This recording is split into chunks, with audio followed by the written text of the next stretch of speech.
CJOB 68.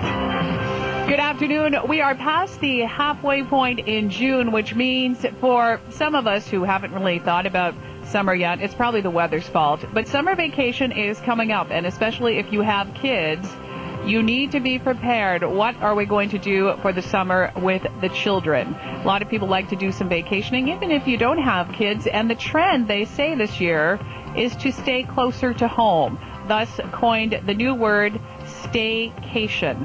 That means looking around your immediate area, or maybe just staying in Canada to see things that you haven't seen before, discover new sights, new adventures. And we're going to talk a lot about that this hour on The Drive.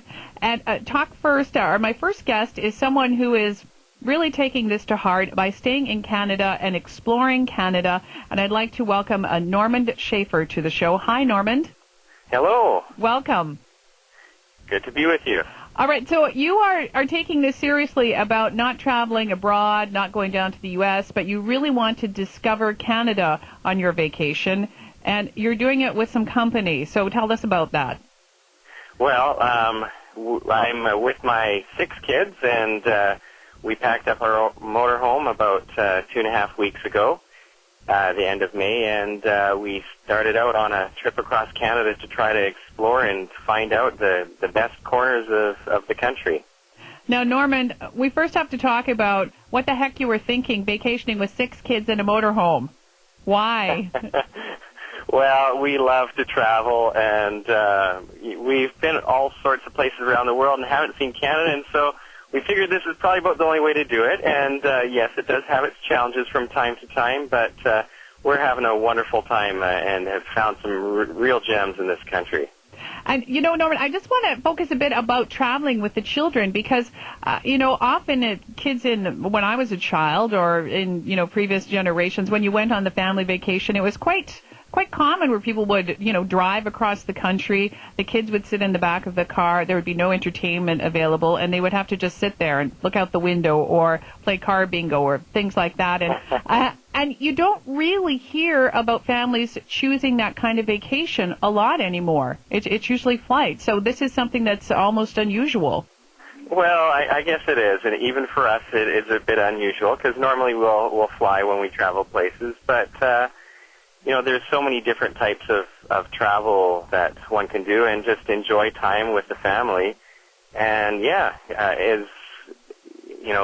when we're in a vehicle, it's real close to home, but it helps to have lots of snacks. That's one top tip, is to make sure to have lots of snacks and treats along the way and books to read and games to play.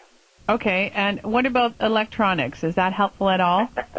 Well, we've kind of done something a little different, and that is, or maybe it's the norm these days. But we've had so many people interested in what we're doing that we've decided that we're going to post our travels on Facebook and Twitter and social media like that, as well as on the cheapticketscanada.com website. We've posted our blogs talking about our trip, all the experiences we've had along the way, including Winnipeg just a couple days ago. And we've also posted our photos, which are actually GPS mapped, which means, you can look at a map of Canada, zoom in on the area you're interested in, and actually see photos and where you were in each city that we were in to take each and every photo. Now, it's interesting, Norman, because just by doing that, by making it so accessible to people, maybe there will be a resurgence of families deciding, hey, let's try this. Let's, maybe not as a big of a venture as you're doing with your family, but something a little bit smaller, like it's doable to pack up the kids and just go explore. I think there will be, and especially this year when, we've heard lots about the economy in the last year, and maybe people are tired of hearing about it. I think we actually have noticed that a lot more people are traveling within Canada. We posted a poll on our website asking people what their plans were this year, and I believe right now we're over around 70% of people that are traveling, people that have visited our site are actually planning on traveling within Canada and outside of their own province. Yeah, so let's talk a little bit about your adventure so far. You started off, you're from Victoria, correct? That's right, yes. So you started off in Victoria, and you are where right now?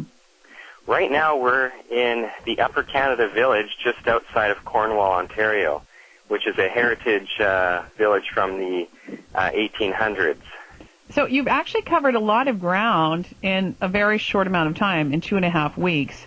Yeah, it's a little challenging to see so many places because there's so much to see in Canada.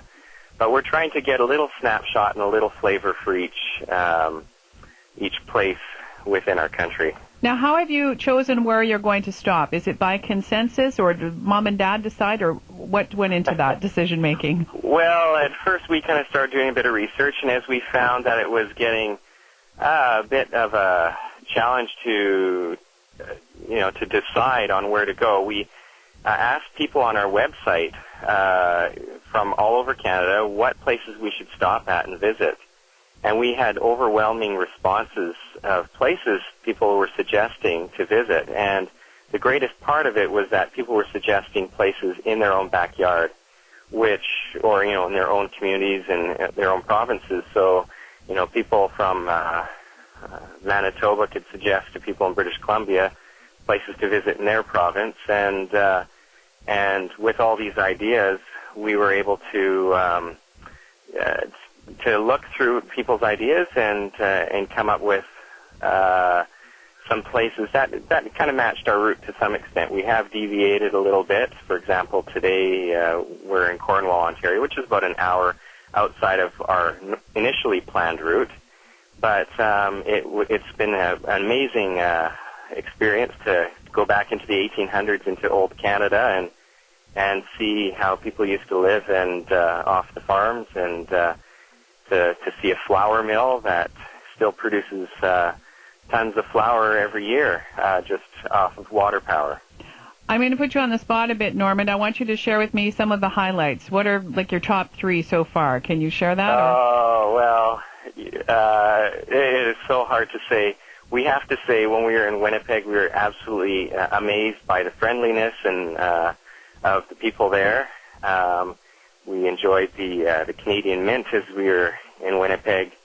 By far, the kids enjoyed the Drumheller Museum in the Dinosaur Museum in Drumheller, Alberta, the Royal Tyrrell Museum.